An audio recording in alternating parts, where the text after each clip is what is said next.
Another Wednesday, right back at you, Metal Summoners. We are happy to be here. We are happy to have you. Welcome back to your Island of Misfit Toys with the real Psycho Steve, with Empress Bobby Dreher, with Angel Alamo, and myself. We will be joined by Sandy. Don't even worry about that. He's going to be jumping on with us in a little bit. So we thought we would just get everything started with you guys, do a little round the table discussion, just talking to all the guys about what they've been doing lately and what they've got going on. I'll kick things off. I got to thank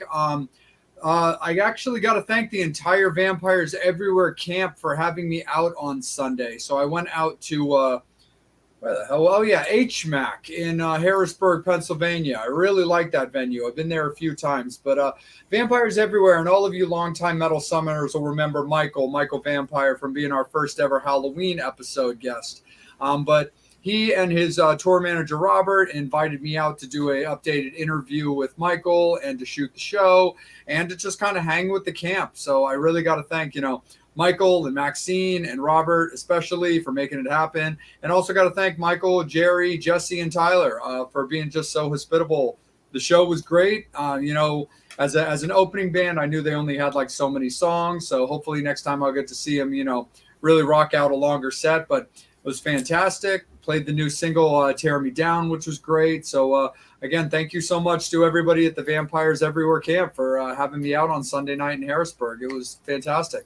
Bobby, you've been active a lot lately. What have you been doing lately? So I just got back from that great state of Tennessee. Woohoo! Yeah, I should date my sister.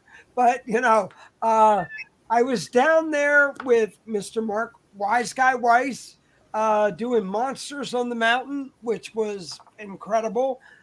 This past weekend, I spent the weekend with all those monsters in Hershey Park with Lady Gaga.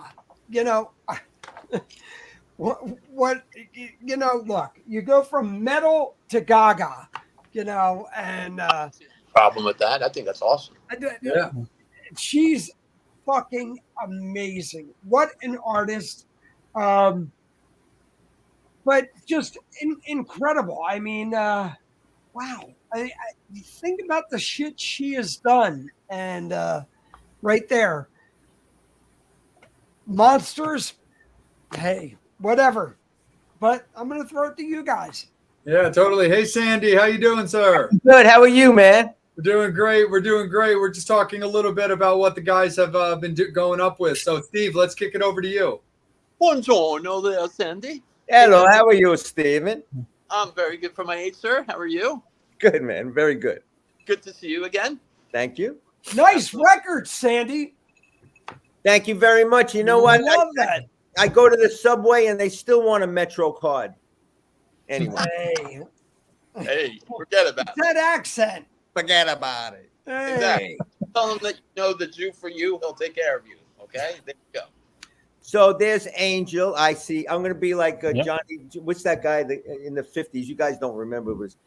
But on the TV, he used to go, well, I see Angel and I see IG. Oh, my Rainbow. God. That was Reading Rainbow. Pixan. No, it was. It was the guy, Jelly Beaner. He had the hat with the little propeller on the top. Hey, Bobby, how are you, man? Good to see you. Great. Look, we need to have you come back up to Moncoke, do a master class and everything, but we'll talk about that in a bit. That'll be great. Yeah, I heard from Dave the other day. He goes, yeah, man, we want to have you up. I said, let's go. Let's get a drum set involved this time. Oh, wait till you see the new the new theater we just built. That's it. That's the venue right there. Maybe he can use one of your drum kits, Bobby. Well, I have one of Travis Barker's kits in there that I just got. Awesome. Yeah. Awesome. We love. Well, if I play that, I'll have to take my shirt off and get some more tattoos like IG. Well, I'm drinking a Cosmo because girls just want to have fun. Sandy. Good to see you guys, man. No, right. pleasure. Absolutely. Let's get rock and rolling. Yeah, definitely. No problem. So, Sandy, first and foremost, man, thank you so much for taking some time to jump on with us and do the show tonight. It's our pleasure. It's our honor. I'm sorry I'm a little bit late. I went a little over on the. I just came off just from another podcast. So No, it's totally cool, my friend. Absolutely. No disciplinarian acts for being tardy. That's okay. Good. No, absolutely. So what have you been going on? How's 2022 been treating you so far? Good, man. So far, so good. I'm doing some playing in a cover band here in LA named Rock United. We do 70s and 80s cover songs, and I play a lot of the songs I played in the 70s and 80s. So it's a lot of fun. And I'm doing a lot of motivational speaking these days to corporate and to conferences, weekend conferences and stuff, like corporate stuff. It's really, really rewarding because I based my whole presentation on my career, and I'm still talking about acts that I played with and the lessons I learned and whatever. So it's really, really cool. It's very cool. Absolutely. And the fact I just recently released a book called Beat the Odds in Business and Life. So that's kind of elevated the whole credibility of the engagement, which is awesome. Yeah, absolutely, for sure. I mean, we've been fortunate to talk to a lot of different artists in our time doing this show that have definitely branched out into side gigs or things that have come back to be very rewarding for them. What was it about motivational speaking that kind of, like, no pun intended, but spoke to you as something that you felt you could help people benefit with? Well, you know what? I didn't find motivational speaking. Motivational speaking found me, and how it found me was based upon my whole theory, my whole belief in life is that, you reach out to people to make them feel good. You engage people. You want people to be fortunate for having crossed your path. And basically, when I was 65. Let's say it was 6 years ago. Yeah, about 65, like 2015, 2016. I was wondering what I was going to do when I was going to stop playing drums, and I didn't want to go on the road and be in a tour bus for 3 months or whatever. But I had no idea what I was going to do. I said, well, I'll just let Nate take his course. But on this particular gig with Pat Travers at the San Diego Sports Arena or something, an arena in San Diego, instead I threw drumsticks out. After a show, during an encore, I scoped the front row. Who's going to get my drumsticks? Usually it's like little kids or grandparents or whatever. In this particular night, I saw a handicapped person in a wheelchair, a woman in a wheelchair. And I said, you're going to get the drumstick to myself. So I threw the drumstick to the handicapped person. The husband Facebooks me the next day and says, man, you have no idea. You picked her out of all 20,000 people. So you made her feel really, really good. She's going to put the stick in a shadow box. Nobody pays attention to her, but you made sure she got the drumstick. And he goes, you know what? I'm coming into Nashville to do a speaking gig. He's a motivational speaker, the husband. I want to meet you for coffee, and I want to thank you in person. So I met him for coffee. I didn't have to, but I met him for coffee, and he asked me how I got certain rock and roll gigs that I got, Cyndi Lauper being one of them. And he was very interested. He's a rock and roll fan. He told the story of the Dave in the Doorway story, which is how I got Cyndi's gig, to his presentation, and it got a good reaction. Long story short, he said to me after that, he goes, man, that story is very, very powerful. If you ever want to relay that story to corporate, I think that would resonate very, very much. And you've done drum clinics, you taught at the music school, the Collective in New York City. So you're used to speaking to groups. But if you wrap your presentation around that story, it's going to resonate with businessmen and CEOs. It's how you treat people, how you treat your employees, how you engage them. You want them to feel that they're part of the success of the company. And that's how it basically got started. And it kind of mushroomed from there. And that's how it got started. And I've been working at it. I started doing it at Chambers of Commerce's, doing free gigs, pro bono gigs, Chambers of Commerce's or Rotary clubs, and I got my PowerPoint together and whatever. I started in the trenches doing free gigs, and that kind of built. It took me about 3 years, but it built. I got it really together during COVID. I did a bunch of virtual gigs with Zoom and stuff like that, and so it grew. So now once you start doing them and you get highly rated, and then it's like being a musician. You do a gig, people like you, then they pass the word around other people. It's all about relationships. I found that out. It's all about relationships. I never got any one of the gigs I've ever had in 55 years from a resume. Never. It's always been about me, engaging somebody, or me playing my ass off in a small little bar, and the bass player ends up being, the bass player, whatever, 3 years later. It always comes back around. You just have to treat people right, have a positive mindset about the events that happen to everybody, future events that you don't know the result. You have a choice to think positive about it, think negative about it. And if you choose the positive way, usually a positive way would happen. And if problems happen, well, problems are put in front of us in order for us to grow, in order for us to learn what not to do. Thomas Edison said, I never made a mistake inventing the light bulb. I only learned 10,000 ways how not to do it. So it's like that. If you have that growth mindset and like, okay, it's an issue, it's a problem. Yeah, you get bummed out, but stay calm, take a deep breath, and figure out how else could I do this to be successful. There's always a silver lining, and if you live your life like that, it ends up being that. You know what I mean? It's like, so basically that's, you're going to have to shut me up, because when I get involved in this conversation, I can go for a long time. Hey, no worries, Sandy. We got plenty of talk about, so we'll definitely let you be able to go on any topics that you want. But Bobby, it looks like you found a friend. Of Sandy. So Tony came in.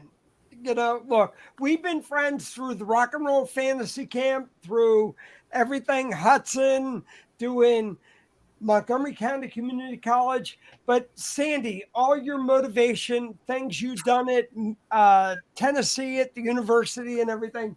Right. And I just wanted to bring Tony in here to thank you for everything you're doing. Well, can you introduce me to Tony? I don't know who he is. This is Hello, Sandy. Sandy, this is my partner, Tony. Tony was the author of the Americans with Disability Act. Awesome. Oh, awesome. Nice to meet you, Tony. It's a pleasure and honor to meet you, man. Thank you. Bobby talks about you all the time. So Does he? you can't be halfway bad then, if that's the case. David Ivory, everybody, look, the students love you. David, Sandy, your motivation, the things that you do, not only being a drummer, where you came from, coming from Pat Travers to Cyndi Lauper to Ringo. I mean, geez, look at the Monkees. Everything. Oh yeah, but wait, did you say Ringo? Didn't you do the All-Star gig? Yeah, in my dreams. Wait, we need to. Oh, Man, are you kidding? Ringo would be the ultimate. Well, the ultimate actually would be me playing behind McCartney. But the Beatles are my favorite. The Beatles are my favorite band since the first time I seen them on Ed Sullivan. And still to this day, as I talk to you, still my favorite band, and still Ringo is my favorite drummer on the planet. I remember when they were on Ed Sullivan, by the way. I'm that old, so I remember. February 9th, 1964, buddy boy. Yeah. Like it was yesterday. God, we were just the four of us were just swimming tadpoles.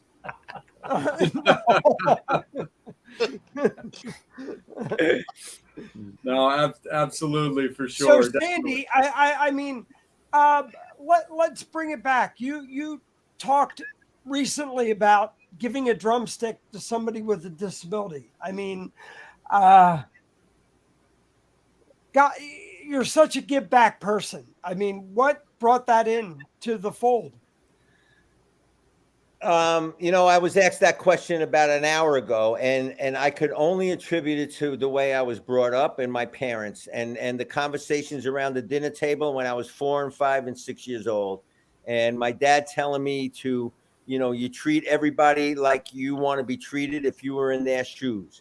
You look through their eyes before you pass any judgment on anybody. Look at life through their lenses first. And he always said, don't do anything or act in any way or say something that's going to bring negativity to the Gennaro name.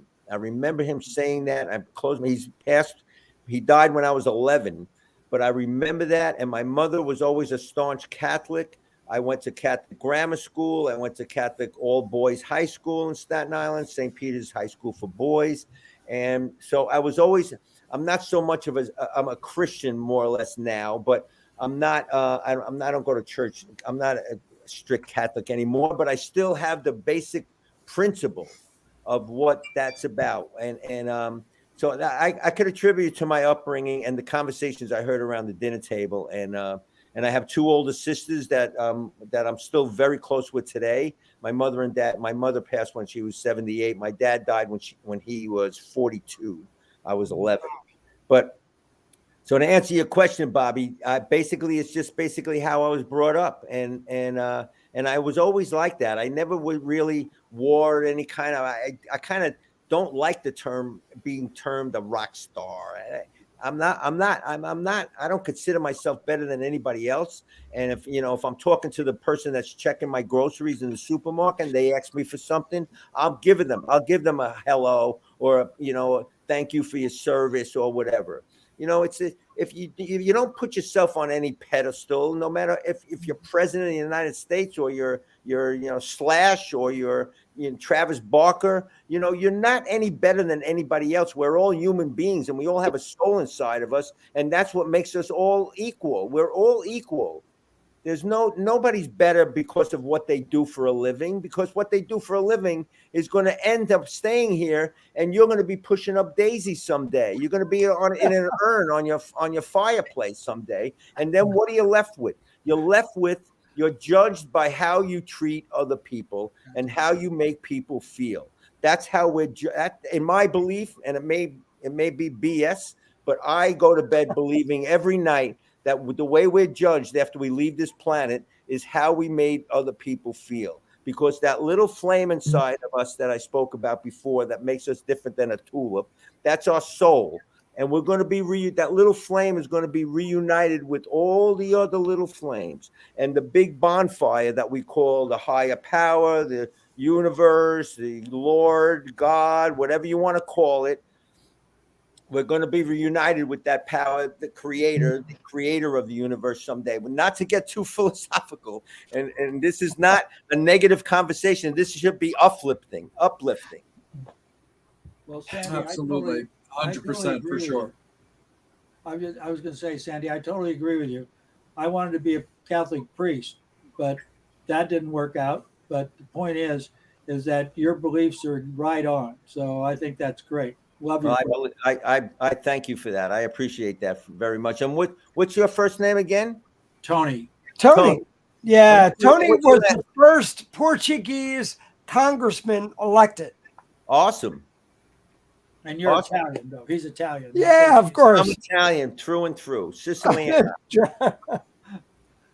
Jay was trying to say something. No, absolutely. No, it's all good for sure. I'm just I'm steering it over to Steve. It's about time that we see that toothy grin and hear what that man has to ask. Yes, we need our Jew. We need a little bit of Jew X. So, as you do your public speaking, Sandy, every morning when I walk my dog or when my dog is not with me, I do a little Facebook Live every morning. A little, I promote like local businesses, friends, family business, stuff like that. I always say good morning, good afternoon, good evening, because I have friends that live abroad and stuff like that. And I do a little uplifting and positive message because I tell people when you're down, let's help each other up. When we're sad, let's tell each other a joke. So kudos to you. And I am going to mention it tomorrow, what you said tonight. So awesome. I am going to take it here and spread it to everybody. Awesome. I appreciate that. Thank you. Absolutely. So the question is the book. Is it all like an autobiography, or what's the book about? It's not an autobiography. It's basically a book about it, and it outlines the principles, how I lived my life. And it basically tells behind the scenes stories from my career, having been involved with artists that are household names, and basically how I got certain gigs. And I never got any of those gigs I mentioned in the book from a resume. It's always been about people and people relationships. And it's about treating people the right way. And then might be years later, they ended up being manager of Cyndi Lauper. And oh, you were so nice to be in that doorway. You gave me an autograph when you were in a really big hurry in that Travers gig in Connecticut. And now I'm managing this girl, and I want you to be part of her band. Nobody knew who she was at the time. They were recording the first record. And not only does it lead to great gigs, you treating people the right way, but it also could change your life, because on that Cyndi Lauper tour, I ended up meeting the girl who's sitting upstairs, the woman who's sitting upstairs, I 36 years ago, because of that. I met her on Cyndi Lauper's tour, but I didn't get Cyndi Lauper's gig. I got Cyndi Lauper's gig because I was after a Travers gig in Connecticut. I signed an autograph for this guy who was a fan, and I was in a really big hurry. It's the Dave in the Doorway story, and I was in a really big hurry, and I signed this autograph. And 3 years later, he calls me and he goes, "Man, you were so nice to me in that doorway. You signed an autograph when you really didn't have to. You were in a big hurry, and not only are you a nice person, but you play great, and you would fit well with this artist." And Cyndi was doing her first album at the Hit Factory. And that's how I joined Cyndi's band. And based on that gig, that's how I met my wife. So it's not only that it leads great gigs, but it could change your friggin' life. Wow. And that's what the book is about. It's not an autobiography, because who the hell wants to know about every day of my life? But it's how I treat people. It's how I treat people, and what you can do to elevate yourself. And if you elevate other people, if you lift people up, you will be lifted up. If you break people down and you're an asshole, then shitty things are going to happen. Oh, I always have bad luck. Well, you know what? Maybe you should look in the mirror. Yeah. Amen. Oh, Sandy, you're always at the right place at the right time. Well, how am I inspired? The universe. Anyway, I don't want to talk you this. Listen, there's 5 people on this, and you're only hearing from me. I want to hear from IG, and I want to hear from Psycho Steve. And what about Angel? What about you, Angel? What's your story? We love our Angel. Absolutely. Angel's up next, as in right now. So Angel, it's all you, bro. No, just want to know, how did the idea come about for you to write the book, which you can find on Amazon right now for $19.99. Yes. Steve, my birthday's coming up. Okay. But could I also buy it on his website so he'll sign it for you? On the website, if you go through my website, I will send you the book signed, and there is an opportunity also to get a pair of Beat the Odds drumsticks. Yes. I just did mine. Oh, yeah, because I guess, where do I start? How did the idea come about for you to write the book? Well, it was suggested. Basically, this is another area where it's like, you reach out to people and you be a nice person and a decent person. Well, there's this guy, a guitar player here in Nashville. His name is Michael Sterto, and he used to play with Lou Graham, a foreigner. And he right now he plays with the Guess Who. And he says, Sandy, you got to meet this guy. You got to meet this guy, Steve Olivas. He does podcasts. Would you do his podcast? It's not well known and whatever. He's not very famous, but you'll be doing him a real big solid if he can add your name to his list of people that did his podcast. So I said, you know what? I'll meet him for coffee and see what he's about. So I meet this guy, Steve Olivas, for coffee, and we're talking. I ended up doing his podcast. And at the end of the podcast, he goes, Sandy, your story is really interesting. You should write a book. And I went, you know what? I don't know. It says a lot of hassle. It costs a lot of money. I'm not a big word processing guy. I don't like to sit at a computer for hours. He goes, I'll co-write it. I've co-written some books before, and I'll be your ghostwriter. So it's like you do somebody a favor, and what happens from the favor ends up benefiting you. And so Steve Olivas, if you see the book there, Steve Olivas became my ghostwriter.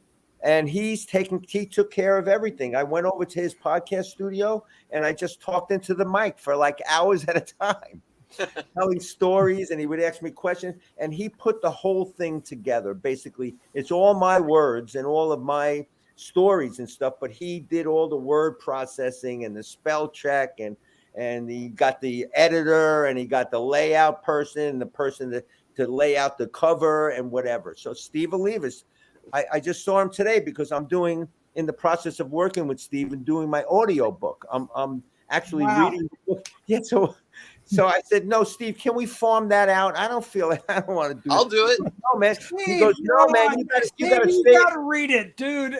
That's You gotta read your book. Bobby is a huge audio book guy, especially when it's being read by the artist. Yeah, it's got to be that. That's the only one who can bring the two. Nobody can do that voice like you do. Yeah. Well, that's what people have been telling me. So that's why I have like one more session. I've done like maybe 3 or 4 2-hour sessions with Steve. I got one more to do, and the audio book is done. Then he's got to edit, like he's got to cut the space. He's got to do I know. But yeah, the audio. You got that voice. It's kind of like, look, I'm telling you, you're like the Laverne and Shirley. We need that voice on there. Like nobody can read the book like you. It's like, hey, I've been here, and hey, forget about it. It's like I'm over here now. I feel like I'd love to just sit in a room and just listen to Sandy and Andrew Dice Clay just talk. Oh, you know what? It's funny. It's funny you mentioned that name. Steve, what's your first name, IG? My name's Jay. So what Jett. you see on my screen is actually my Instagram handle. I got you. Just a rock and roll junkie. I got it. Mm-hmm. Jay, I did this podcast about a week and a half ago with this guy named Stefan Adika, and he's got this Coffee Talk podcast, and he happens to be, I found out later, a really close friend of Andrew Dice Clay's. Now, here's a little background. It would be in the 80s or something when Andrew was very, very popular. Me and my wife went to the Madison Square Garden, and we saw he sold out the friggin' Madison Square Garden in New York. And he plays drums too, Andrew Dice Clay. He had a little backing band and he played drums, but he did his act. And I had a VHS tape that was on every tour bus I was ever on. And we watched Andrew Dice Clay's routine. I knew it verbatim. Hickory dickory dock, whatever. So I'm going up the clock. All right, easy now, Bobby. Easy. Jack and Jill went up the hill. Right. And Jack, they both went up with 25 cents, and Jack came down. So I'm doing this podcast with Stefan Adika. And his phone rings, and it happens to be Andrew Dice Clay. Wow. And he's on the phone on a speakerphone with Stefan as I'm doing the podcast. And I'm going, hey, Andrew, man, I saw you at Madison Square Garden. Hickory dickory. And he ends up doing the routine. It turns out that Stefan is a close friend of Andrew Dice Clay's. And when Andrew Dice Clay was in that Tommy Lee Pamela movie, Stefan Adika helped him with the dialogue. Yeah. So I can't even steer a boat. That's a Garden show as well. Yeah, I'm not going to go there, but if you look at podcast world and you Google Stefan Adika, you'll get look for the podcast that I'm in, and Andrew Dice Clay calls in and he's part of the podcast on the phone. It was fun. That's wild. It was very wild. It was cool for me because I kind of inadvertently met him like third party. You know what I mean? That's like right. It was awesome. I'm a big fan. I was a big fan. His comedy is not very topical these days. Right. I did see him come through Baltimore like maybe about a year before the blackout. And it was really cool. Like it was fun. It was a good time. And the funny thing is, he started bringing back all those old like rhymes that he actually like phased out for a long time, especially when it got to a certain amount of like real backlash. So it's interesting. So there's a show on Vice TV called The Dark Side of Wrestling. And they started doing a bunch of offshoot stuff like the dark side of football, the dark side of the 90s. And they just started doing the dark side of comedy. And they just did Andrew Dice Clay. So they just did an episode on Dice, and it was talking about how, like, he was at this peak and nobody was talking about the things that he was talking about, but then there was a certain amount of backlash when it came to talking about, like, women and the gays and stuff like that. Just all stuff that's common to what Dice had to deal with back then. But anyway, so when I saw him come through Baltimore, it was great. It was a really entertaining show. But he did those old nursery rhymes that he hadn't done for a little while, but he literally preluded them by saying, hey, guys, I'm allowing all of you to record this, so you are all welcome. Because, they always tell people no phones out at comedy shows. It's like, go ahead, guys, pull out your phones and you can record all of this if you want. So he did the Jack and Jill, the Hickory Dickory jokes. He did all that stuff and let anybody record him who wanted to record him. That's awesome. What year was that? Well, this was probably like 2019. Oh, fairly recently. Yeah, it was like right before the blackout when he came. Right.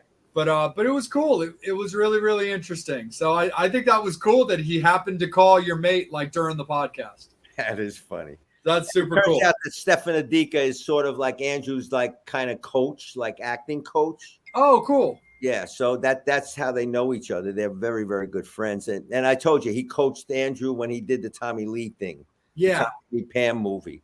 Oh, that's super duper cool. Yeah, it was awesome. Sandy, I wanted to ask you a little bit about, I wanted to bring it into music a little bit and hit you up about one of your projects, because I always found this to be particularly interesting. So all of us are industry vets that have interviewed people that started in different genres or did this, that, and the other thing. So we've had, like, for example, a good friend of Bobby's, Walt Lafty, was on the show, who was known originally for doing like more of a hard rock band. Now he's doing more of a folk thing. We've had, Mark Knight from Bang Tango on the show, who's doing a little bit more of acoustic stuff.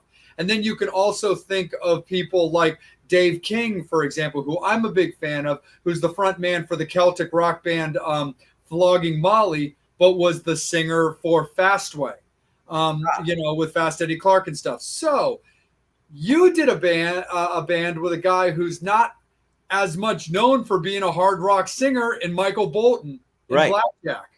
Yourself, Bruce Kulick, and Jimmy. Right. So talk a little bit about Blackjack, that formation, and how it was working with Michael as a rock guy before he really became the Michael Bolton that everyone knows. Right. Well, first of all, his name that was all of our basically.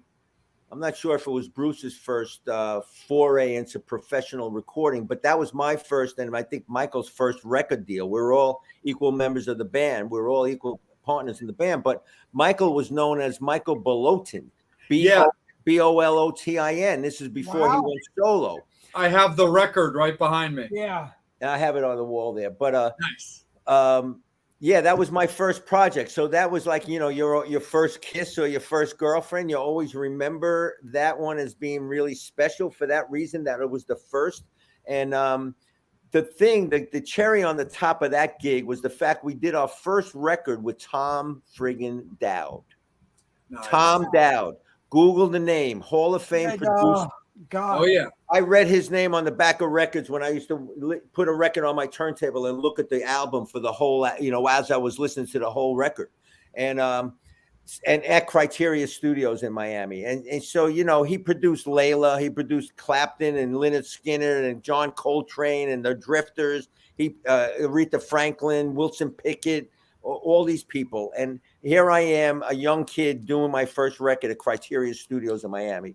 So that was a memorable part of it. Our attorney was Steve Weiss, who was the attorney for Led Zeppelin. Led Zeppelin at the time ran Swan Song Records for Led Zeppelin. We also had a day-to-day manager named Phil Arito. But it was the number one priority for Polygram Records. Polydor was a subsidiary of Polygram. It was the number one priority in 1979. We did videos before MTV existed. We did videos. We shot one video on the roof of Polygram, 810 7th Avenue, on the 40th floor on the roof with a helicopter doing. Wow. You heard the intro. We were lip syncing, but you heard the intro, and there's a helicopter doing a circle around and panning in on the band. And then on the outro, there was the helicopter panning out on the band. There was no expense paid. We had the back cover of Billboard magazine as an ad. We had full size cardboard cutouts of all of us in Sam Goody, a record store on 6th Avenue in New York. We had all the promotion, independent marketing people, videos to send to Europe. We had Led Zeppelin's attorney, Tom Dowd as a producer. We had great songs, performed very well, but it didn't resonate. It didn't resonate with the general public, so it didn't really go that well. It didn't sell that well. We had to go gold in order for us to recoup the advance on the record. That's how much money was laid out in our budget. But it was an awesome experience, and that led to other gigs, now being involved with those people at Polygram, and that led to Benny Mardones's record, off of which came Into the Night, and I ended up playing on Into the Night and that whole Benny Mardones record. So there's a top 10 record. So that was my first gig, the blackjack gig, but the dominoes kept falling. That was the first domino to fall, and then other gigs just came as a result of that, and as a result of my relationships with different people, not a resume. So that was the key. That was a very special gig for me, and I'm still in touch with Jimmy. We did a Zoom call with Stefan Adika, as a matter of fact. He's a big blackjack fan, and we did a Zoom call last year with me, Jimmy, and Bruce on it. We couldn't get Michael on him, even though Michael subsequently promised, well, I'll do the next one, but it never really happened. But we tried to get the blackjack reunion together, and we got 75% of the band. I still am friends with all of them. I'm still in touch with all of them. This was 1978, 79. So it was a special time in my life. It was awesome. Thanks for bringing that up. No, of course. And just as like a final thing for that, before I kick it back over to the guys. So I was listening to what you were saying in particular about how the songs kind of didn't resonate. And it's not that the band wasn't tight. It's not that the songs didn't rock. It's just that things didn't really resonate. So it just kind of got me thinking about the second record, the Worlds Apart record, where I was like, as a member of the band, I can understand that this might not necessarily be that the way you would think of something, but it's super common in the industry to talk about the sophomore slump when it comes to albums. How did you feel about the Worlds Apart record? Did you feel it was just as strong as Blackjack, or did you feel that it was a little tougher to get through that because the songs weren't connecting? Well, to be honest, totally full disclosure, total transparency, that it was such a priority with Polygram Records from the president on down. They were totally behind that first Blackjack record. But for some reason, everything was in place. All the ducks were in a row. It didn't resonate with the songs, did not resonate enough, to make it go gold or to be successful. But Polygram had a deal of 2 albums guaranteed. So they had to give us a budget for the second record. We ended up doing it in Woodstock. Oh, in Woodstock at Levon Helm's studio. Levon Helm, the drummer in the band, he had a studio in Woodstock. We did the record there. I'm not going to mention the name of the producer. Well, it's common knowledge. It's on the back of the record. But he was like in absence. He was never there. He was always like, he might have been there physically, but mentally he was on cloud 9, if you catch my drift. Yeah. So it ended up where Michael Bolton and Bruce Kulick ended up kind of producing that record. And the songs were really, really good. And but for some reason, I think the vibe with Polygram, this is my opinion, that they just needed to fulfill the deal. Gotcha. So here's your we'll put out your 10,000 records, and just to clean house and basically get you guys out of here. Go. So sure. It wasn't a big. We didn't tour behind that second record. We had some guests playing on the second record. We had some people come in and play on it, but Jimmy had to leave after a couple of tracks, so we had another bass player. I think it was kind of hazy. But it was in the middle of the winter in Woodstock, New York, and that studio was not very well heated, so we were kind of cold. And it was the kind of studio where the control room, there was no separate control room. The desk, the board was in the same room as the tracking room. So Michael and Bruce had to wear headphones. There was no separation between the tracks, the tracking room where we played, and the control room. So it was kind of a weird situation. And and it was in the middle of the winter. It's not one of my favorite memories of my career, but Sure. it was what it was, and we all learned from it. And but the band stayed together. I mean, not after that record, but the band in especially because of that environment that was not very conducive to a creative environment, because of the producer being in absence and what all. The band never got into any kind of, the band always got along with each other, and we're still friends to this day. And that's the shining light of that project. And you put the album on every once in a while. I'll put on Welcome to the World, or My World is Empty Without You. We covered a Supreme song, Our World is Empty Without You. And it sounds really, really good. It sounds very live, It's cool. Oh, yeah. And Sandy, real Yes. quick. So the first time I seen you guys was the Against the Wind tour when Blackjack opened up for Seeger. When you guys went out on the road back, oh my God. You guys had a big hit back then because Kulick was there. He just left Meatloaf and came on with you guys. What the hell was the song back then that you guys had? It was Michael Bolton's big hit before he went out on his own. Was it like Love Me Tonight or Without Your Love, Bobby? And it was right then. It was right when Seeger just started to hit.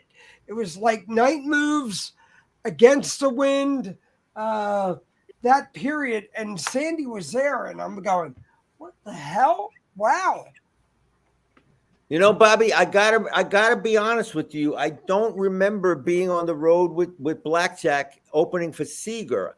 I do. After that first Blackjack record, we did do about 3 weeks worth of touring with Frampton.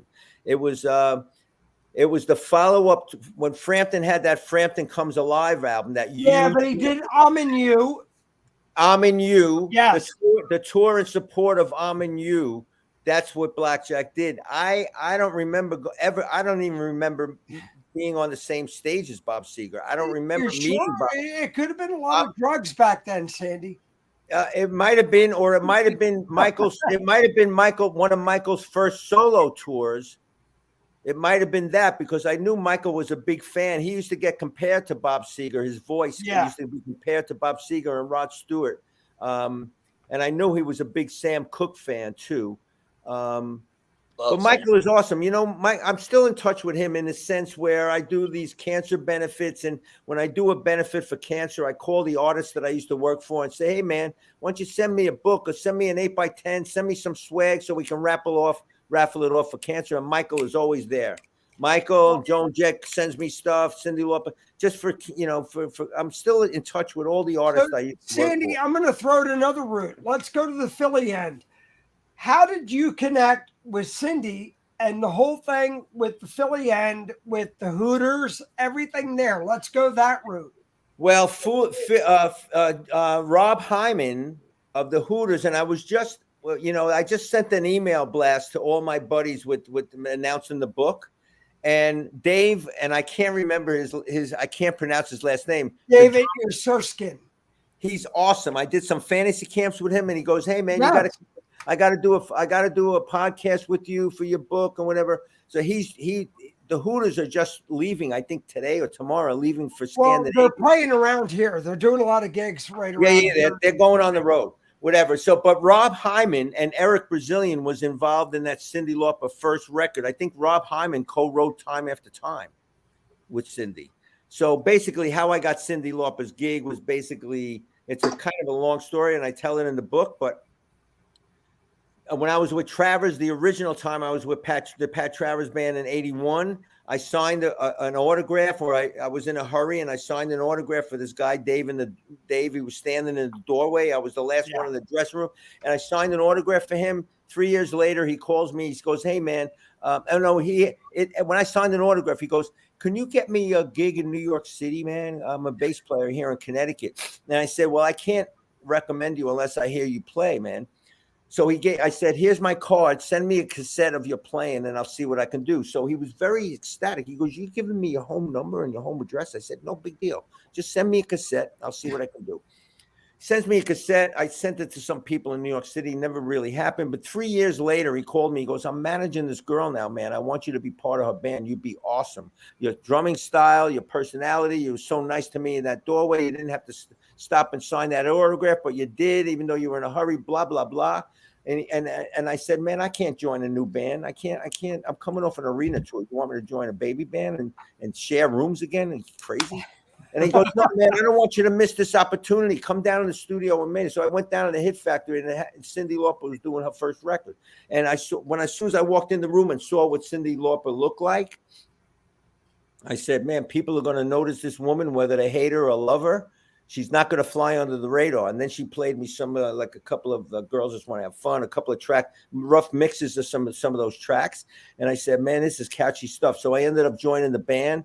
And when we were still traveling in a Winnebago, and then the thing exploded. We did an MTV when MTV used to do a live New Year's Eve ball. Yeah. We played live on MTV on New Year's Eve, and right after that, 2 days after that, we found ourselves in LA doing the Tonight Show with Johnny Carson, Solid Gold. We ended up doing American Bandstand with Clark. Dick Clark. Hey, And, Mark Weiss is on. Mark, look, Mr. Mark Wise Guy Weiss. Oh, Mark Weiss. Yeah, what about him? I was just with Mark. He just signed on and said hello. He's watching. Awesome. Hi, Mark Weiss. Weiss Guy. I love Mark Weiss. So we know each other for a really, really long time. I think He's great. He might have photographed a band or two that I was in.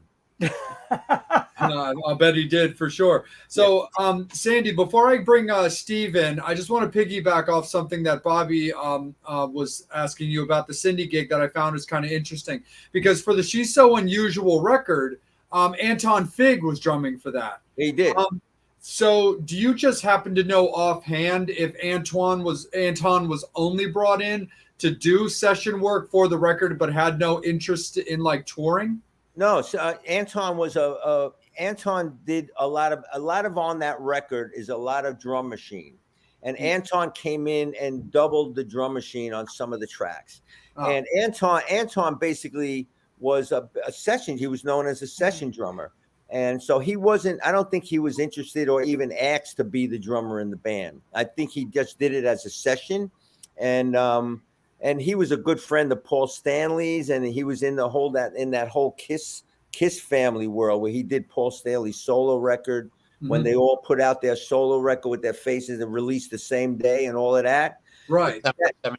And so yeah, Anton did all of that, and I think Eric Singer also was involved with Paul Stanley early on, and I think Eric Singer was also.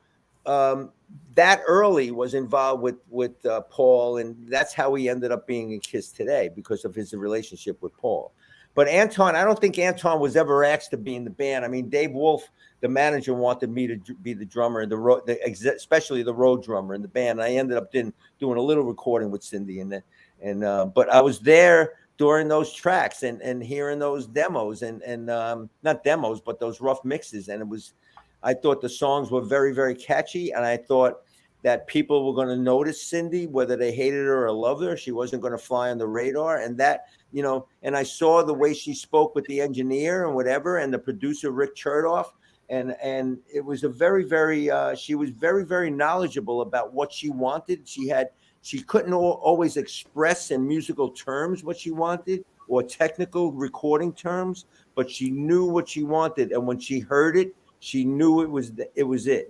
So the idea that the public persona that Cyndi is a little here and there is not true at all. And the same thing with Joan. Joan is very, very smart, one of the smartest women I ever met in my whole life. Sure. No, absolutely. Because when the bubble burst, I mean, it exploded because the Girls Just Want to Have Fun had Captain Lou Albano, and then she was at WrestleMania.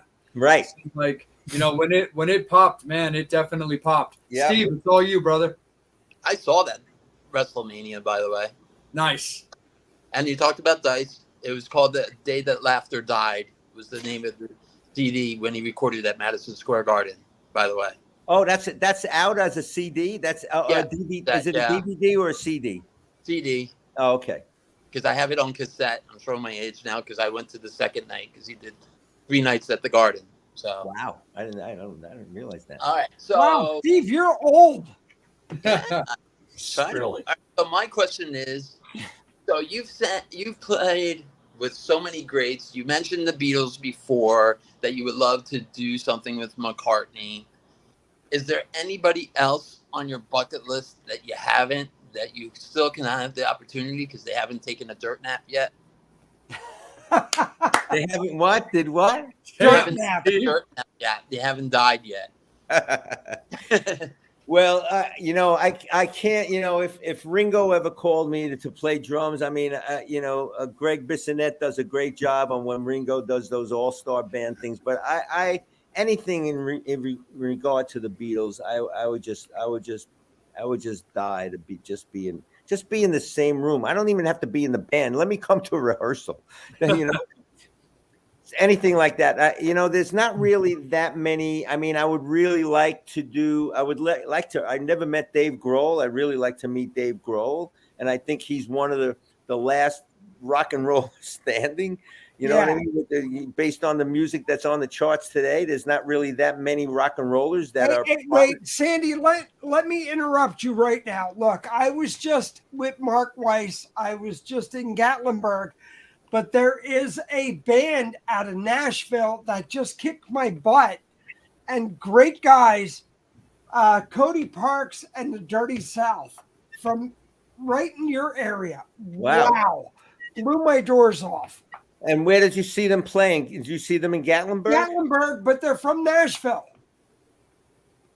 I got to look out for them. They're rock and roll. Oh my God, Sandy, they are Kentucky Headhunters meets Molly Hatchet meets Pantera. Really? Yes.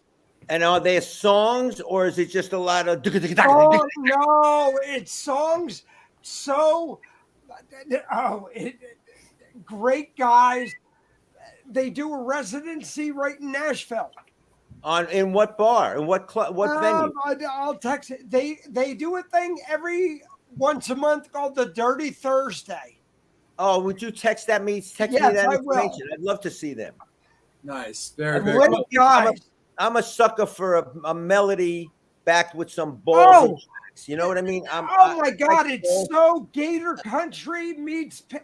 Think Gator Country meets Pantera, and then you're like, whoa! Check this shit out. Nice. Cool. Nice. Very cool. Steve, let's steer it back to you, bud. All right. So, have you met any of the members of the Beatles? I met Ringo in a shoe store in Los Angeles in 1976.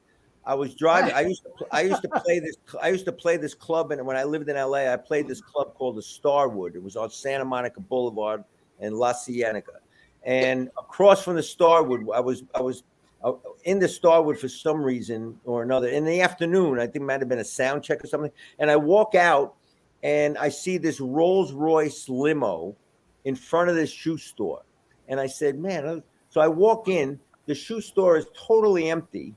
It was one of those old school shoe stores where you sit down and it's got the little thing you put your feet on to measure your. And I walk in and there's freaking Ringo with bodyguard friend with one other guy sitting in the two of those chairs. There's like 30 empty chairs around him. I go sit right next to him, and I just. Hey, buddy, can I see the size 8s? And I pretended I wanted to try on a pair of shoes. And I just said, hey, Ringo, how are you? My name is Sandy. And he was very nice. He turned, hey, nice to meet you, Sandy. I said, I felt my heart was doing this. And he was very nice. It was almost 15, 20 seconds of interaction between Ringo and I. And that was that. I don't want to be, I don't want to be fanboy. But I just, he was trying on shoes and talking to his buddy and the salesman or whatever. So I pretended to try on the shoes and I go, oh, no, they don't fit right. And I walked out. So that's the only time I ever met Ringo. I have Ringo's autograph on a drum head there because David Fishoff, who I work with in the fantasy camps, Bobby knows Fishoff, he put Ringo on the road. He was a promoter for one of Ringo's tours. and they played not Westbury. They played Jones Beach in New York City, in Long Island, and David Fishoff got me on the list. And he goes, "Yeah, you come back and meet him." So I went, and I figured the meet and greet was after the show as normal. So I show up. It was prior to the show. The opening act was done, and I go up and I said hi to Fishoff and whatever. So then after the show was over, I go up. I see David. I go, "David, can we get back?" He goes, "No, Ringo's gone. Ringo does his meet and greet prior to the show." So I was on the verge to meet Ringo in a professional environment, and I blew it because I didn't know the meet and greet was prior to the show. He apparently, after the encore, when the crowd is still applauding and they're playing him off with "When I'm 64" or whatever, he's in the van on the way out back to the hotel before the traffic from the gig is even out there. Oh, wow. Another brush with greatness. I have a good friend that played on Double Fantasy. Earl Slick is his name, and I love Slicky. I know him. I know him from Staten Island. Frank Manaloni is his name. Hey, how you doing? Hey, so he's in town doing the John Lennon record, and I said, "Slick, if you leave town, we're both in Manhattan. If you leave town and I don't get to come to that studio, man, I'm gonna fucking." He goes, "Oh man, it's very tight or whatever." I used to go to the apartment where he was staying and listen to rough mixes of what they did that day. Finally, he calls me, and this is the hit factory. He calls me and he says, "Hey, Sandy, John and Yoko just said we can have one guest each, the band member.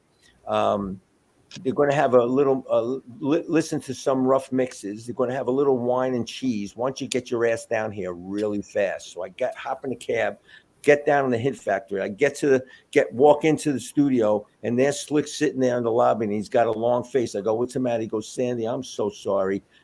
John got a phone call. Him and Yoko left. But he said that John said it was okay to have our guests and still continue on with the listening party." So we listen to some tracks of Double Fantasy. Meanwhile, we're in the control room. Meanwhile, the album's still in the state of overdub. So I see the instruments in the studio. Andy Newmark played drums, and a bald bass player, I forget his name, played bass on that record. All their stuff was out. And so I said, "Slick." So he follows me into the control room, and there's John Lennon's black and white Rickenbacker sitting on a guitar stand. And I said, "Slick, I just want to hold it." He goes, "Sandy, if you fucking drop that guitar, I lose my gig, and I'm gonna kick your asses." But I picked up John Lennon's Rickenbacker and put it on. And he goes, "Don't even touch the strings. You got fucking oil on your fingers. Don't touch the strings." So I was just holding it. And all of the memories came where all the images I seen John Lennon play that guitar, and Ed Sullivan on different videos and different. And he goes, "Sandy, when you take the guitar off, look at the back of the guitar." And I looked at the back of the Rickenbacker, and it had the Beatles set list scotch taped on the back of the guitar. It was all friggin' torn, and the scotch tape was all kind of funky and whatever. But that's as close as I came to meeting John Lennon. He's my favorite artist of all time. If you ask me what artist I would like to play with, living, but he's an artist of all time, living or dead, that I would cut my leg off to play with that guy, man. He's just my favorite. He's just my favorite.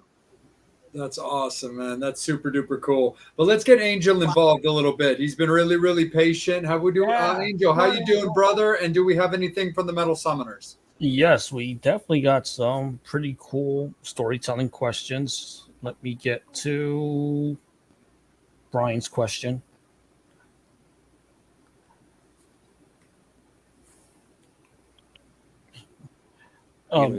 Session drummers and fill-in drummers are really in demand the last few years. What advice would you give to a drummer that is looking to take that approach?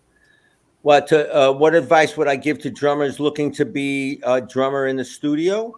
Yeah, like session drummers or fill-in drummers. Well, the first thing, and this is for Brian. Brian, the first thing I would recommend to you, if you don't know it already, become friends with a metronome. Become friends and play all kinds of different grooves along with a metronome, because that's what you're going to have to do in the studio. And people have been recording with click tracks for years and years. There you go, Bobby. But now even live, people have The to. click is your chick. That's all you got to tell them. The click is your chick. Even country music here in Nashville, you'll see a country artist. I know some country drummers that play with very famous country artists, and they all have in-ears. And what's in the in-ears, aside from the guitars, bass, and drums and vocal, they have a click or some sort of mechanic, like a drum machine. You got to play to mechanical timekeeping devices. If you're in a studio or if you're in even nowadays in live. So stuff is flown in. My daughter just got off of the road with this New York band called the Sleigh Bells, and she was one of her responsibilities as a tour manager is to operate. I forget this kind of software that flies tracks in intermittently in a song. You know what I mean? Like backing tracks. This band that she's touring with doesn't have a bass player. It's all sequence bass in a computer. The drummer in the Sleigh Bells plays to a click. So my advice to you, Brian, is become friends with a metronome, play with slow tempos, at least 2 minutes each tempo, because songs are at least 2 minutes long, and go up climb the metronome in increments of 10 beats a minute. Start at like 50 beats a minute, play for 2.5 minutes, any beat that you feel comfortable playing. It doesn't have to be a lot of chops. Just play grooves, because grooves are going what you're going to have to play when you play songs. Forget about the solos for now. Play grooves, and then when you're in a famous band, then you'll get drum solos are not really happening anymore. But don't concentrate so much on your chops and your technique. Play beats, shuffles, blues, and along with a metronome at so many different. Don't play like a white guy. 1 and 3. It's 2 and 4. Right? You got it, Bobby. Look, I've been bitch slapped by Mark Hudson enough.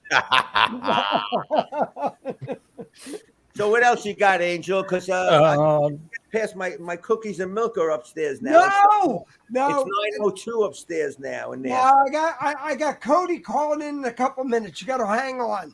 All right, who's calling in? Cody Parks from Nashville, Tennessee. He'll be calling in. He's at work right now. He's whining at me. Okay. Susan wants to know, have you ever played Toronto, and if you have any interesting stories? I have played Toronto. I played Toronto, on that Joan Jett tour with Robert Plant. We went through all of Canada from Halifax, Nova Scotia to Vancouver in the middle of December.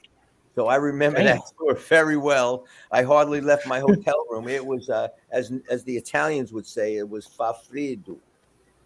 Anyway, I also played Toronto. I played Toronto with a band called the Company of Wolves in 1990, and that we played a place called, and it was on Yonge Street in Toronto, and it was called Rock and Roll Heaven. And that was a very memorable gig. It was really, really cool. I'm going back to Toronto in October to do some speaking gigs. That's going to be the middle of October. I think in the teens in October, I'm doing like 4 or 5 speaking gigs in Toronto. So I'll be in Canada coming up in a couple of weeks. Hey, Sandy, real quick, talk about your background. Wait, Mark Weiss asked about hotel keys. The story about your hotel keys. What is up with the hotel keys? You want? Can I show you my collection? Yes. I gotta disconnect the light. But I'm Mark is at a hockey game right now with his daughter. He apologizes he can't jump on right now. Well, that's all right. Mark Weiss, he knows about my hotel key collection because I borrowed the hotel key from every hotel I've ever stayed in my whole life, except for 3. I was asked to send them back, or else they were going to charge my account $50. So, but this is right here. If you can see it, I'm on my laptop, so I don't have. This is. Hold on 1 second, so I can. Are you seeing this all right? Angel, that's me. 1 second. I know that. Wow. Wow. These are all a lot of. This is from the Far East. Oh my God! These are all my hotel keys. Now, then when they started going to cards, this, if you can see these buckets down at the bottom, those are all my key cards. What the hell? And this in this bucket is all my laminates. All my tour laminates from my whole life. Are you kidding? Dude, you What? need Oh. my Adderall. That's all I'm saying. You have more OCD than I do. Nice. Oh, the monkeys. Oh, we love that. 2001. Look, I mean, I can. If you guys were over my house and we had about 4 6-packs, I can bring you around. oh, Well, we are coming to Nashville next year. yes.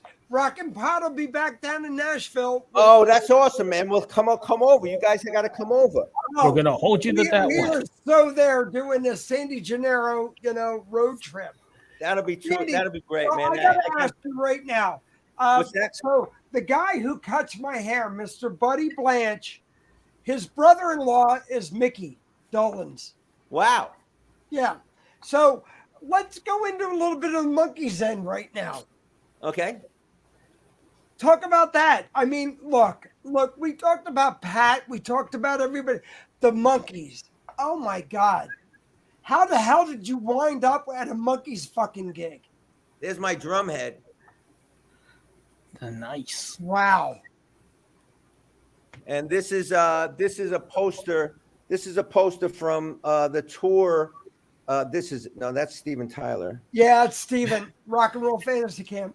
Yeah, this is the tour where the 4 monkeys were together for the first time in 30 years. The 4 monkeys on stage together, and this was a UK tour, and we sold out almost every show of that. But yeah, the monkeys were awesome. I had a great time. I used to be a big fan of the band. Hello. And it was great. I ended up being very close friends with Davy Jones, and he ended up coming to my house in Staten Island and helping me. Wait, but I got to interrupt you right now. So the best clip I fucking seen is you doing All in the Family when you did Archie Bunker and Edith. Oh my God, that is fucking.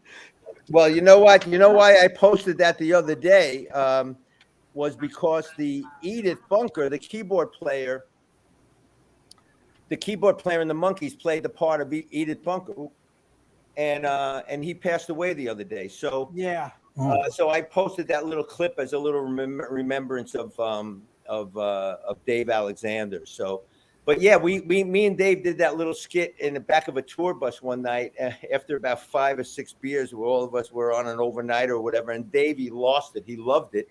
And then we, much to our surprise, the next night on the gig, he called us downstage to do the skit live in concert. And it turned out to be part of his solo things. It was great. Whoa! So wait a second, Angel. We got Cody Parks jumping on. What's up? Can y'all hear me? Yeah. Yo! Hey, Cody, what's up, man? You doing all right? So, hey, Cody, wait.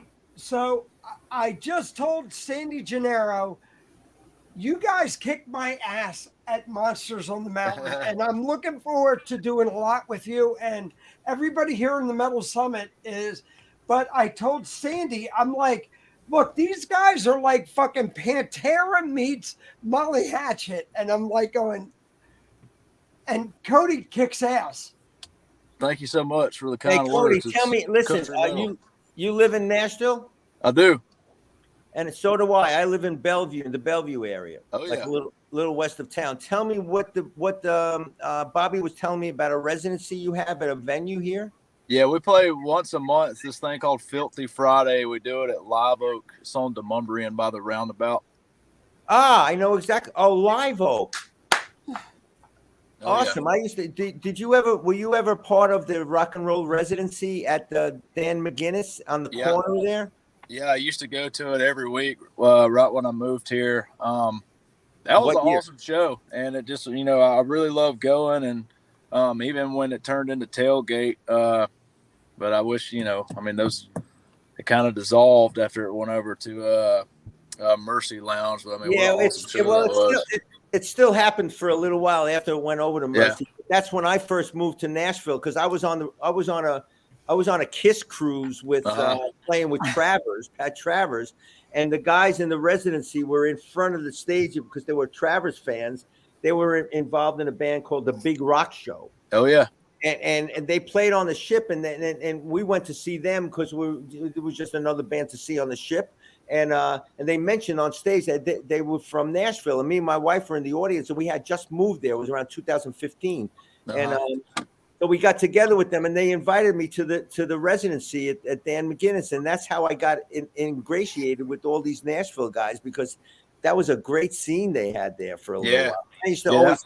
It continued at the Mercy, and then it kind of dissolved when they all got who got Ace Frehley's gig and this one and that one. Yeah, that's really kind of one of the inspirations too for my show. When I moved here, my now girlfriend started taking me to that show, and I was going to that and Whiskey Jam and ride arounds and all the things, and I wanted to create my own show that kind of brought all those worlds together with writers, country acts, hard rock groups, metal bands, all the things. And that's kind of what Filthy Friday is before COVID, it used to be called Dirty Thursday because my band's name is Cody Parks in the Dirty South. And my girlfriend has a boutique in East Nashville called Dirty Living, if you're familiar with the Kiss song.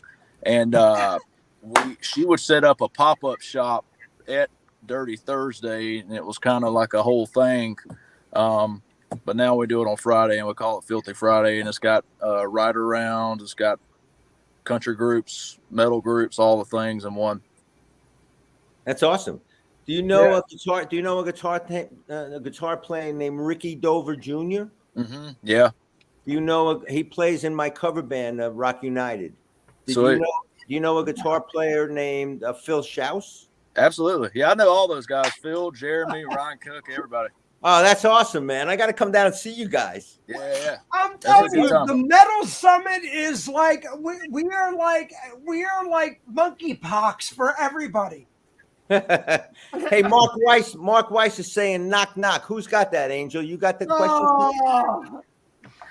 Look, I have no idea what he's talking about. Hey, Mark, where's the bear? He's talking about the room keys. Where's the bear? Where's the bear?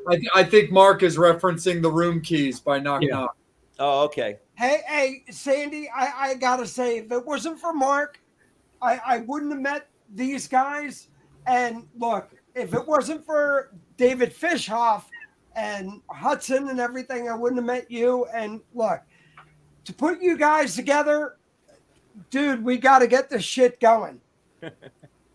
Mark Weiss is saying, remember the airplane. You're talking about the 80s, Mark. I don't remember much about the 80s. If you remember the 80s, you weren't really there. Right, for sure. But let's steer it back to Angel for a little bit in case there's any other questions from the Metal Summit. Oh, wait a second. Mark Weiss is referring, he just said you took the last seat. Me and Mark met at an airport. I forget what airport it was, but he was leaving. Right, he was leaving to shoot Black Sabbath and Ozzy, and I was going to some gigs. I think it might have been a Travers gig. I think it was Chicago, Mark. Okay, and we got to talking, and I know Mark Weiss since like the late 70s, like early, and we got to talking, and I said, "Holy shit, Mark, that's our flight." So we get to the gate, and there's only one seat left on the plane. And he goes, I think I'm telling the story correctly, Mark. And he goes, "No, man, you got to take it. You got a gig." And I said, "Well, so do you got a gig?" I said, "Yeah." He goes, "You got to take it. You don't want to be late for sound check," or whatever the story was. But that was the story. We got so involved in our conversation that we almost both missed our flight. And I hope he was on time for his Ozzy shoot. Nice. That's awesome. Angel, let's kick it back up to you. On that same note, guys, we do want to respect Sandy's time. We're going to take another spin around the table with fans. It's last call for alcohol when it comes to questions for Sandy. Any comments you want to make, go ahead and get them into the comments. We will get to all of them, guys, but it is last call for alcohol. Final question. Go ahead, Angel. Question from Amy. Do you like any Aerosmith songs? I love quite a lot of Aerosmith songs, actually. I mean, they were one of the bands that I looked up to, Joey Kramer. And when I was with Pat Travers in the early 80s, we were lucky enough to open a couple of shows, about 2 weeks worth of shows with Aerosmith when Joe Perry left and Brad Whitford left, and they had the two replacement guitar players. I even forget their names, but So we toured with Aerosmith. We got some partying in and stuff like that. That was a very memorable 2 weeks. That was before Aerosmith went ahead and cleaned up. So you can imagine the debauchery that happened in that 2 weeks. Probably not enough to remember. Oh no, absolutely. That's when I think Ray and Jimmy were in the band for a second. Jimmy Crespo. Jimmy Yeah. Crespo and Rick. Rick Dufay. Yeah, that's right. It was Rick. Yes, that's yep. Dufay. Rick Dufay. Right on, man. Right on. Angel, keep rolling with it, my guy. I'm gonna kick it right back up to you. Those were the questions that we had from fans. Got you, bud. Just No to be worries. respectful of Sandy's time. I appreciate that, Angel, very much. No, absolutely. One thing that's kind of interesting. So you've worked with Cyndi Lauper, you've worked with Joan Jett. How do you see? There's a lot of talk about, women like fronting bands and the impact that they can have. We're all big supporters of Lizzie Hale and Hailstorm and everything that they do there. How have you seen women's influence in hard rock and just rock in general changed over the years, especially since you were working with these artists really at the ground level of when they really started to get some notoriety? You know what? To get a little personal, I mentioned before, I may have mentioned on the other podcast, but my dad, I'm in a family with two older sisters, and my dad died when I was 11. And so I was raised in a house with my mother and two older sisters. I was raised by three women. So I've always had a respect. And my mother was the Rock of Gibraltar because she had a rough life without having a dad. She was 40 years old when my dad died. And she had to raise three kids and a new mortgage on Staten Island and a seasonal job or whatever. So I had a great, she inaugurated the great respect that I had for women. And then when I go with Joan Jett and realizing and learning some of the history of Joan and the Runaways in a male-dominated industry in LA, especially with all those hair bands coming out, and the Runaways were trying to break and they weren't breaking. Everybody wanted to get in their pants or whatever. And she ends up in the Hall of Fame. A tremendous amount of respect that I had for that woman. And then Cyndi, being that, oh, you can't wear your hair like that. Oh, you can't set the stage like that with two different size risers and the drummer not being, well, she had her ideas. She stuck with her ideas. She believed in herself. And she had a manager in Dave Wolf that also believed in her. And she made, so I was so lucky to be involved not only with my mother and my sisters and know how to treat women and was brought up with a great respect of women. And now I'm with my daughter. I have a daughter and I have a wife. So I'm in a house. Well, my daughter has her own apartment, but I raised my daughter in a house with two women, so. Sure. There wasn't really, to answer your question, Jay, there was never really a time that I worked with Joan or Cyndi, and that enabled me to have respect for women. I've always had respect for women from my upbringing. So seeing that and living in LA in the 70s when the Runaways were trying to get their deal and Guns N' Roses were breaking and all of this, I've seen, and the Rainbow Bar and Grill and the Roxy and the whiskey and the chicks in the mini skirts with the fishnets and the high heels or whatever. And Joan came out of that and she ended up in the Hall of Fame, man. And so and she's both of those women are two of the smartest women I ever met in rock and roll because they have a public persona, especially Cyndi's got that public persona, but she is smarter than half the men I've worked with. In terms of the record business, in terms of marketing, in terms of putting her money away and not squandering it on, on this or that and luxury vacations or whatever. They save their money. And I'll tell you what, Joan used to get on the tour bus with the Wall Street business section, Wall Street Journal business section on her arm, and a business magazine called Cranes. I didn't even know what the freak Cranes is, but it used to be with stocks and bonds and everything like that having to do with Wall Street. she is smart as a whip, and her in conjunction with Kenny Laguna, her manager, they're two of the smartest people I know. They're a brand now. They're not just an act. They're a brand. And Cyndi Lauper, mark my words, Cyndi will also be in the Hall of Fame someday. Yes. I guarantee it. Oh yeah, without a doubt, because you definitely, I mean, because you can definitely see that the influence that they've had when it bridges into like the Lizzie Hales of the world, right, the Taylor Momsons of the world, even to the certain degree the Miley Cyruses of the world, because Miley's also been performing with Joan a lot recently. Right, absolutely, and they're the example that Miley Cyruses of the world are following. You know, even somebody like Britney Spears or whatever. You know, it just is an empowerment of the female, and it's much different than the image of the female in LA in the 70s. You could imagine. Okay. Absolutely.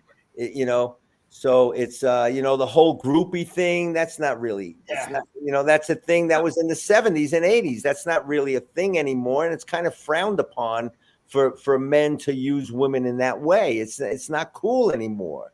You know, a lot of things were cool in the time, but when times change, society changes, society's values change, and that, you know, that's what happens. So, you know, everybody's whining about people having slaves. You don't get on George Washington to having a friggin' slave. Are you kidding? That was what people did in that time. That's what people did. Presidents of the United States owned. I'm not saying it's right. And I'm not saying, listen, I'm all for equality. You know, and I speak about that, the diversity and all of that. But in the 1700s, that's what life was. So you can't erase that. Teach it to your kids and learn from how that is not right. But you can't erase that from history. No, absolutely, 100%. Thank God we have 2022 and Rob Halford. You know, I'm just saying. Exactly, Bobby. Let's kick it down to you, brother. Bobby, why don't you take it from here? We'll bring it back up to Angel with fan comments to close this out. I gotta say. Go ahead, Sandy. Do we need to cut you loose, brother? No, not right this second. Go do. I'm going to do it real quick.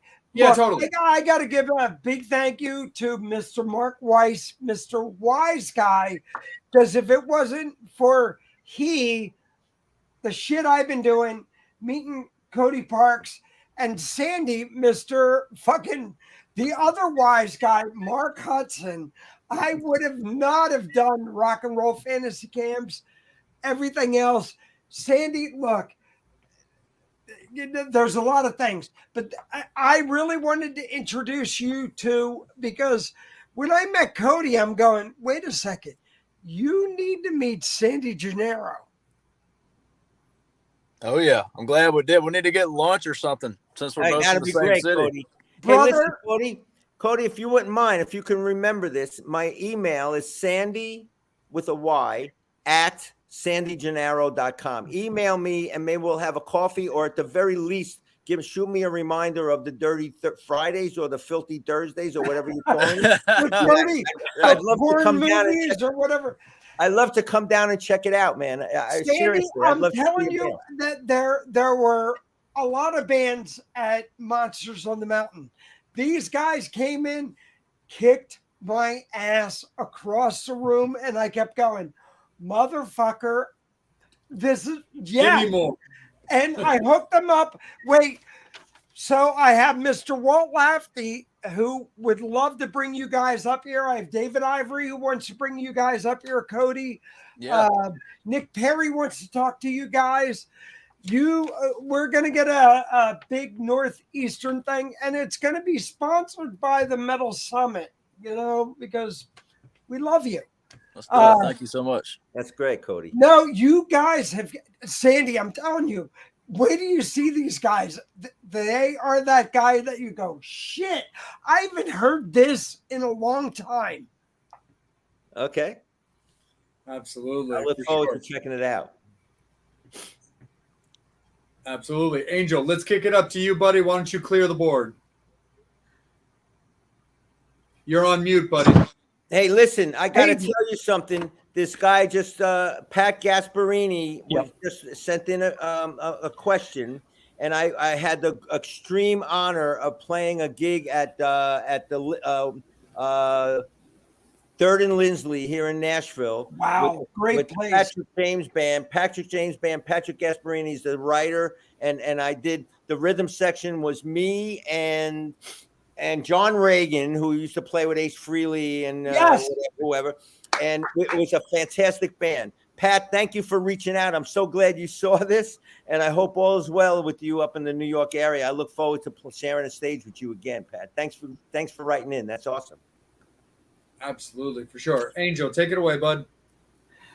This last question, I know it's from Matt Porter. How was it working with Peter Criss? Oh, it was very cool. Being I've had various in and out associations with the guys in Kiss over the years. The manager in the Pat Travers band early on in the 80s was a guy named Doc McGee, who manages Kiss now. And I was offered by Doc McGee to go over to Peter Criss's house when Peter and Ace came back into the band after Bruce and Eric left. Kiss wanted to do an unplugged gig in Australia at the Australian Symphony.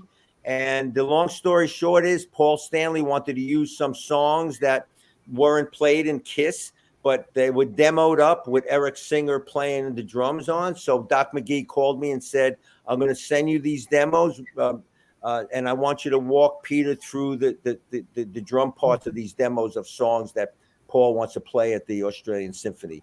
So he hooked, long story short, there was a couple of conference calls and whatever. Peter was the only one I hadn't met yet in Kiss. I met I met Ace and Paul on many occasions and even played with some of them in jam sessions in New York City over the years. But I never met Peter Criss until I showed up at his doorway with my drum set. And the first thing he says to me is, don't think you're going to fucking tell me how to play 30 years worth of Kiss songs. And I said, no, I'm not. Wow. Don't worry about it, man. So I set up his drums. I set up my drums face to face with his drums in his studio. I had a CD player with 2 sets of headphones. I had a metronome, and basically what I did after we got to talking and we found out, and I told him that I went to see Kiss at the Coventry when they were before they were even signed in LA, and in New York City and Queens. So we go back a long time. We all worked in the same circles and the Mercer Arts Center and the New York Dolls and all of that shit.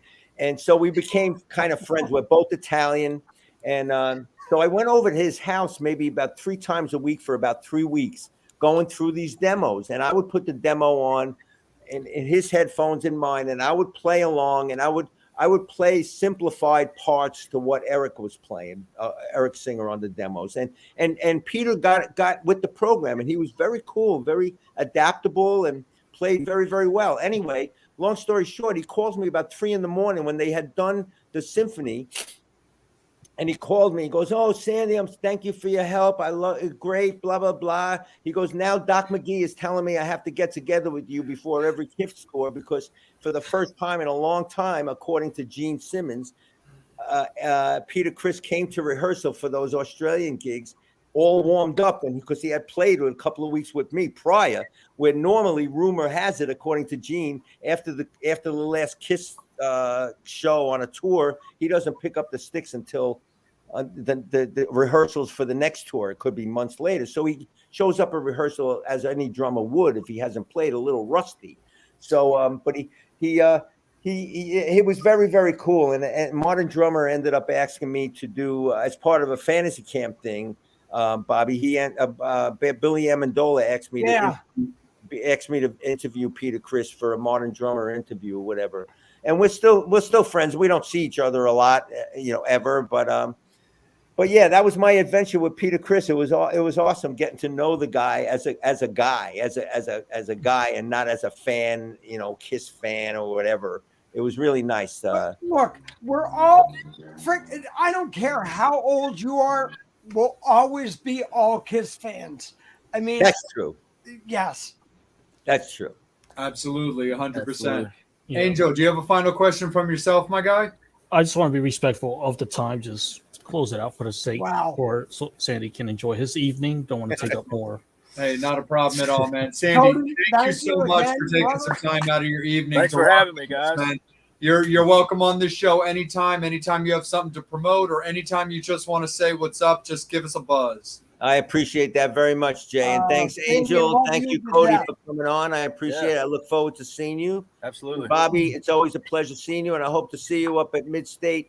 And Yes, there's my book. You want a yes. signed copy? Go to my website, and you can also go to Amazon to get the book. And it's it'll be a great thing for me, and I appreciate that very much. I appreciate all you guys, and I appreciate your time as well. And thanks. It's great. Always great seeing you, Bobby. Thank you so much. Thank Angel, you. Absolutely, Sandy. In a few months, we'll see you in Nashville when we come up to Rockin' Pod, man. So we'll Yes. see I'll you. be there, man. I'll be there. So we'll have a little bit of fun. But Metal Summoners, thank you guys so much. We love you to death. This is your show. We appreciate you guys watching every single week, and we look forward to bringing it to you next week. We got a fun one for you next week. It's going to be great. Guest announcement in a couple of days, so look forward to that. And we will see you guys next Wednesday. On behalf of the Metal Summit, for Angel, for Bobby, for Psycho Steve, we want to thank Cyndi Gennaro and for Cody Parks for popping on with us. Yes. Thanks for having me. Thank you, This Cody. evening.